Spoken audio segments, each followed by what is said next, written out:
ఇప్పుడు ఈ పై చదువులకు వెళ్ళేవాళ్ళు అలాగే ఉద్యోగాలు ఉండే వాళ్ళకి రోజులో సమయం చాలా తక్కువ ఉంటుంది. ఇప్పుడే పొద్దున రాత్రి 11 పడుకుంటే 6ంటికి లేస్తారు, మళ్ళీ 8 నుంచి 8 వరకు, పొద్దున 8 నుంచి సాయంత్రం 8 వరకు వాళ్ళకి సమయం పెద్దగా దొరకదు. పొద్దున ఒక అరగంట, సాయం ఒక అరగంట మాత్రమే దొరికినప్పుడు వాళ్ళు ఎటువంటి అనుష్ఠానాలు చేస్తే లేదా ఎటువంటి దినచర్య పెట్టుకుంటే ఆ దొరికిన కొద్దిపాటి సమయాన్ని వాళ్ళు సార్థకపరచుకోగలుగుతారు.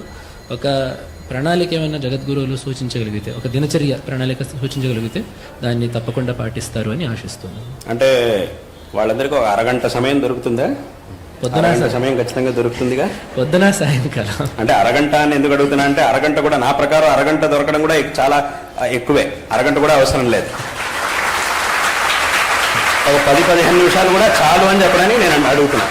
అరగంట అయితే దొరుకుతుందా? అయితే చాలా సంతోషం. అంటే నాకు గుర్తొచ్చే విషయం ఏమిటంటే, ఇప్పుడు భాగవతంలో పరీక్షిత్ అంటాడు, పరీక్షిత్తుకి శాపం వస్తుంది, ఏమిటి నీకు 7 రోజుల్లో మరణం అని శాపం ఇచ్చారు పరీక్షిత్తుకి. అప్పుడు పరీక్షిత్ అంటాడు, అయ్యో నాకు 7 రోజుల్లో మరణం, ఇంకా నాకు సమయం లేదు అని అంటాడు. అప్పుడు శుక మహర్షి అంటాడు, 7 రోజులు మాత్రమే ఉంది, 7 రోజులు మాత్రమే ఉంది అని నువ్వు అంటున్నావు, కానీ 7 రోజులు ఉంది నీకు సమయం, చాలు. వెనకటి కాలంలో 7 ఘడియల్లోనే తరించినటువంటి వాడు చాలా మంది, తరించినటువంటి వ్యక్తి ఒకడు ఉండేవాడు. అలాంటిది వాడితో పోలిస్తే నీకున్నది 7 రోజుల సమయం ఉంది, కాబట్టి నీకు చాలా సమృద్ధిగా సమయం ఉన్నట్టే. అయితే ఏం చెయ్యాలి? ఈ ఉన్న కాస్త సమయంలో ఆ భగవత్ తత్వాన్ని నేను నీకు ఉపదేశిస్తాను, శ్రద్ధగా విను అని చెప్పారు ఆయన శుక మహర్షి. అప్పుడు పరీక్షిత్తు కూడా అలాగే శ్రద్ధగా ఆ 7 రోజుల్లో భగవత్ తత్వాన్ని శ్రవణం చేశాడు. ఒక సప్తాహంలో భగవత్ తత్వం మొత్తాన్ని ఆయన శ్రవణం చేశాడు. తద్వారా ఉత్తమమైనటువంటి గతిని, మోక్షాన్ని ఆయన పొందాడు అనేటటువంటి విషయాన్ని భాగవతంలో మనం చూస్తూ ఉన్నాం. ఇప్పుడు ఆ 7 రోజుల్లో పరీక్షిత్తు ఎలా శ్రవణం చేశాడు? చాలా శ్రద్ధగా శ్రవణం చేశాడు. ఏదో కాసేపు ఆయన పాపం శుక మహర్షి భగవతత్వం గురించి చెప్తుంటే కాసేపు వినేసి, సరే చాలండి నేను కాసేపు ఆపుదాం, మళ్ళీ మధ్యలో నేను ఎక్కడికో వెళ్ళొస్తాను, ఏదో పని ఉంది కాసేపు ఆగొస్తాను. మీరు ఆపద్దండి, మీరు చెప్తుండండి పర్వాలేదు, నేను మాత్రం వెళ్ళొస్తానండి, మీరు ఆపడం ఎందుకు, నేను 10 నిమిషాల్లో వెళ్ళొచ్చేస్తానండి, మీరు చెప్తుండండి, మీరు ఆపద్దు పెద్దవారు, మీరు చాలా బాగా చెప్తున్నారండి, మీరు చాలా గొప్పవారండి అని అనకుండా ఏం చేశాడు అని అంటే 7 రోజులు ఆయన ముందే ఉండి మొత్తం శ్రవణం చేశాడు. కాబట్టి అంటే పరిపూర్ణంగా మనస్సును అక్కడ పెట్టి ఆయన శ్రవణం చేశాడు. కాబట్టి పరీక్షిత్తుకి చివరికి అమోక్షం అనేది లభించింది. కాబట్టి ఇక్కడ కూడా ఒక అరగంట దొరికినా, అరగంట లోపు సమయం దొరికినా కూడా అది చాలా సంతోషమే. ఆ సమయంలో వాళ్ళకి సంబంధించినటువంటి అనుష్ఠానాలు ఏవైతే ఉన్నాయో వాటిని అందరూ కూడా చేసుకోవచ్చు. ఇప్పుడు ఉపనయనమైనటువంటి వాళ్ళు సంధ్యావందనం చేయడం, ఒక 108 సంఖ్యలో గాయత్రీ జపం చేయడం, ఒక సంధ్యావందనం దాంట్లో 108 సంఖ్యలో గాయత్రీ జపం. దీన్ని చేయడానికి ఎంతసేపు పడుతుంది? 15 నిమిషాలు పడుతుంది. అథవా ఇంకా ఎక్కువ, ఇంకా నెమ్మదిగా చేస్తే ఒక 20 నిమిషాలు పడుతుంది. అంతకంటే అంటే 108 గాయత్రీ జపం చేసి ఒక సంధ్యావందనం చేయడానికి 20 నిమిషాల కంటే ఎక్కువ సమయం ఖచ్చితంగా అక్కర్లేదు. అంటే ఎవడైనా 20 నిమిషాల కంటే ఎక్కువ చేస్తున్నాడు అంటే మళ్ళీ అక్కడ అనుమానించాల్సింది ఏదో ఉంది అని అర్థం. ఎందుకంటే అంతకంటే ఎక్కువ సమయం అవసరం లేదు కాబట్టి 20 నిమిషాలు చాలా, అసలు అదే చాలా ఎక్కువ. ఉన్న దాంట్లో చూసుకుంటే ఎక్కువ సమయం 20 నిమిషాలంటే 100. ఇంకా ఎక్కువ జపం అది ఇది చేయాలంటే ఎక్కువ సమయం పడుతుంది తప్ప 20 నిమిషాల కంటే ఎక్కువ అవసరం లేదు.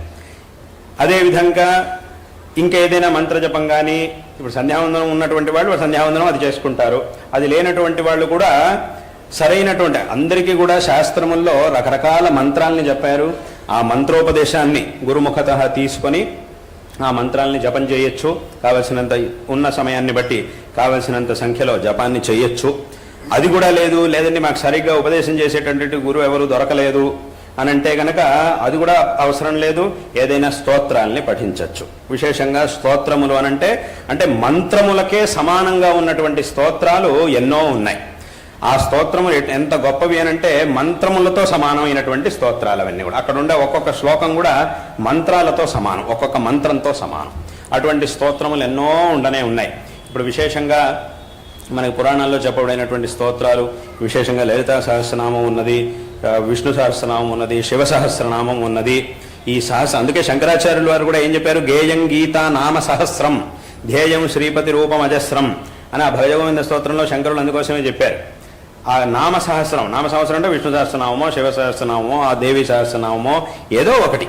అలా ఏదైనా ఆ నామాల్ని పఠించినప్పుడు వాటికి ఉన్నటువంటి గొప్పతనం కూడా చాలా ఎక్కువ, చాలా విశేషం. వాటి ద్వారా మనం విశేషమైనటువంటి ఫలితాన్ని పొందగలుగుతాం. అదేవిధంగా శంకరాచార్యుల వారు రాసినటువంటి అద్భుతమైన స్తోత్రాలు, సౌందర్యలహరి స్తోత్రం ఉంది, దక్షిణామూర్తి స్తోత్రం ఉంది, సౌందర్యలహరి స్తోత్రంలో ఉండే ఒక్కొక్క శ్లోకము ఒక్కొక్క మంత్రానికి సమానం.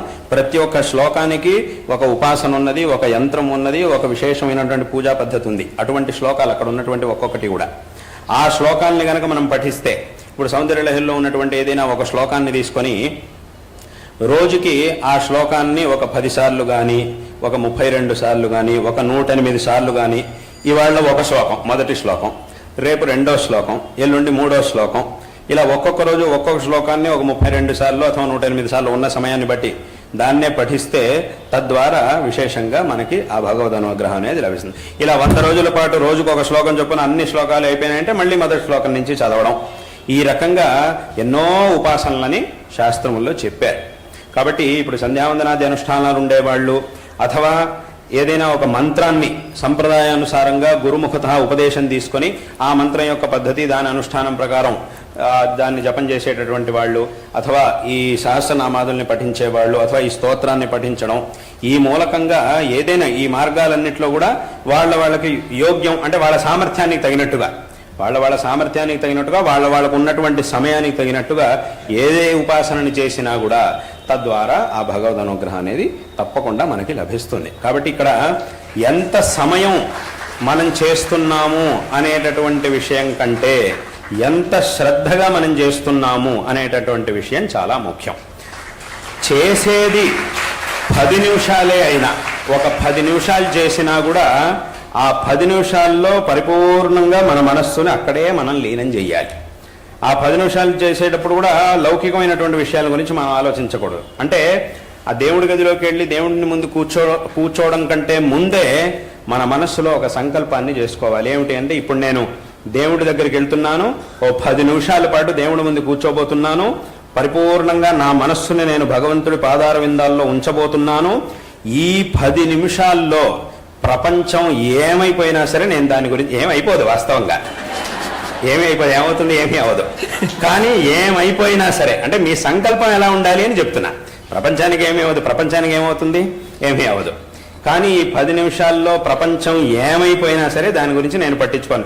నిజంగానే అంత మునిగిపోయేంత పరిస్థితి కనుక వస్తే ఏ దేవుడి ముందు నేను కూర్చున్నానో ఆ దేవుడే చూసుకుంటాడు, ఆయనే దీన్ని చూసుకుంటాడు. ఎందుకంటే నేను ఉంటున్నది దేవుడి ముందు. ఆయన సంకల్పం లేదు అని అంటే ఏమీ జరగదు కదా. కాబట్టి ఏదైనా జరగాల్సి ఉన్నా కూడా ఆయన సంకల్పం. కాబట్టి నిజంగా జరగాలి అని కనుక ఆయన సంకల్పం ఉంటే నేను కాదనుకున్నంత మాత్రాన అది ఆగదు.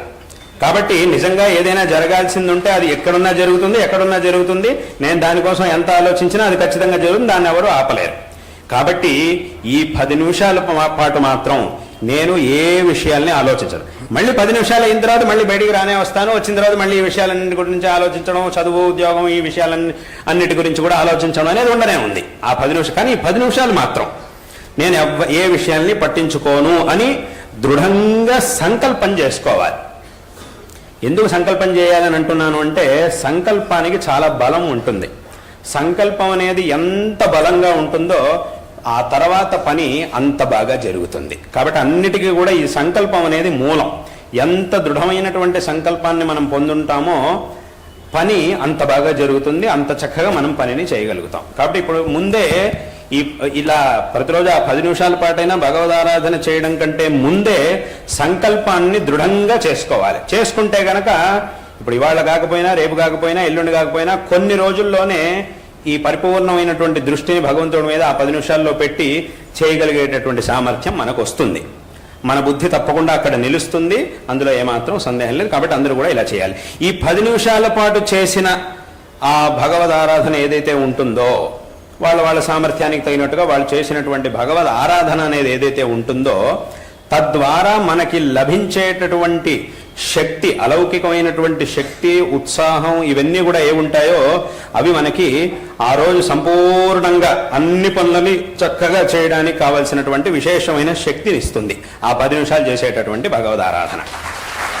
కాబట్టి ఇక్కడ మనం ఎంత సమయం చేస్తున్నాం అనే దానికంటే ఎంత శ్రద్ధతో ఎంత దృష్టితో చేస్తున్నాం అనేది చాలా ముఖ్యం. అంటే ఇప్పుడు ఒక ఉదాహరణ చెప్పాలంటే, ఏదైనా కొన్ని గంటల పాటు పని చేయాలంటే శరీరంలో శక్తి ఉండాలి. శరీరంలో శక్తి ఉండాలి అంటే ఆహారం తీసుకోవాలి. ఆహారం మాత్రం ఎంతసేపు తీసుకుంటాం అని అంటే కాసేపు మాత్రమే, 15 నుంచి 20 నిమిషాలు, అథవా ఎక్కువ అంటే అరగంట సేపు ఆహారం తీసుకుని తర్వాత ఎన్ని గంటలు పనిచేస్తున్నారో చాలా గంటల పాటు పనిచేస్తున్నారు. అంటే అన్ని గంటల పాటు పనిచేయాలంటే, ఇప్పుడు 5 గంటల పాటు పనిచేయాలంటే 5 గంటల పాటు కూర్చొని భోజనం చేయక్కర్లే. 5 గంటలు కూర్చొని భోజనం చేస్తే ఇంకా వాడు పనిచేయడానికి పనికిరాడు, దేనికి పనికిరాకుండా పోతాడు.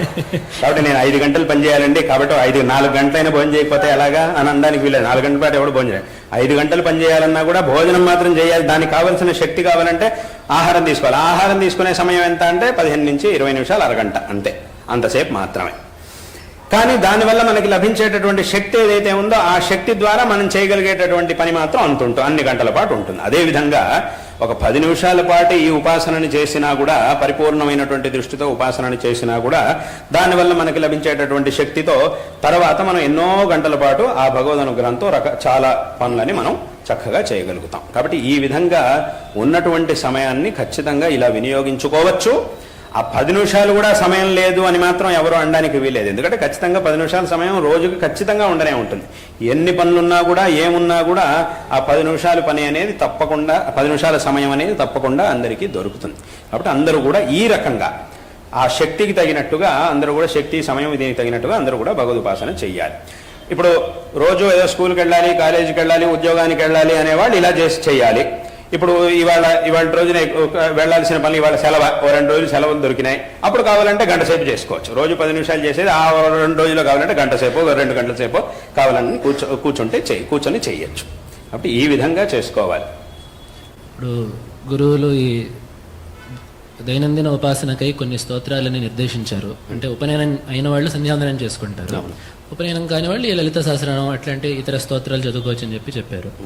అయితే ఒకవేళ కొంతమందికి ఏమిటంటే గాయత్రి అమ్మవారికి సంబంధించిన స్తోత్రాలని ఆ సంధ్యాకాలంలో చదువుకోవాలి అని చెప్పి ఉంటుంది. అది కూడా ఉంది. గాయత్రి అమ్మవారికి సంబంధించి ఇప్పుడు సంధ్యావందనం ఉన్నటువంటి వాళ్ళు ఏం చేస్తారు అని అంటే గాయత్రి జపం చేస్తారు, గాయత్రి మంత్ర జపం ఇవన్నీ చేస్తారు. అది ఉన్నటువంటి వాళ్ళు అది చేస్తారు. అది లేనటువంటి వాళ్ళ కోసం విశేషంగా దేవి భాగవతంలో చివరి స్కంధంలో 12వ స్కంధంలో గాయత్రి స్తోత్రం అని ఒకటి ఉంది విశేషంగా. అది చాలా విశేషమైనటువంటి ఒక స్తోత్రం. ఆ స్తోత్రాన్ని చక్కగా సంధ్యాకాలంలో పఠిస్తే అదే విధమైనటువంటి ఫలితం మనకి లభిస్తుంది. ఫలితంలో ఏ విధమైనటువంటి తేడా ఉండదు. అదే విధమైనటువంటి ఫలితం మనకి తప్పకుండా లభిస్తుంది. ఒక గాయత్రి అంటే దాంట్లో 29 శ్లోకాలు ఉన్నాయి. అదే ఆ గాయత్రి స్తోత్రం అని ఒకటి ఉంది.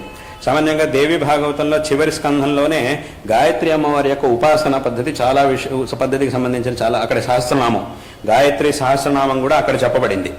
కాబట్టి ఈ విధంగా అమ్మవారి యొక్క ఉపాసనకి సంబంధించిన చాలా విషయాలను అక్కడ చెప్పారు. అక్కడ ఉన్నటువంటి ఆ 29 శ్లోకాలు ఉండే గాయత్రి స్తోత్రాన్ని కనుక పఠిస్తే, ఆ విశేషంగా గాయత్రి మంత్రాన్ని జపించినప్పుడు వచ్చేటటువంటి ఫలితం ఏదైతే ఉంటుందో అటువంటి ఫలితమే మనకి దానివల్ల కూడా తప్పకుండా లభిస్తుంది. కాబట్టి దాన్ని అందరూ కూడా చక్కగా పారాయణ చేయొచ్చు. ఆ స్తోత్రాన్ని ఎవరైనా కూడా పారాయణ చేయొచ్చు.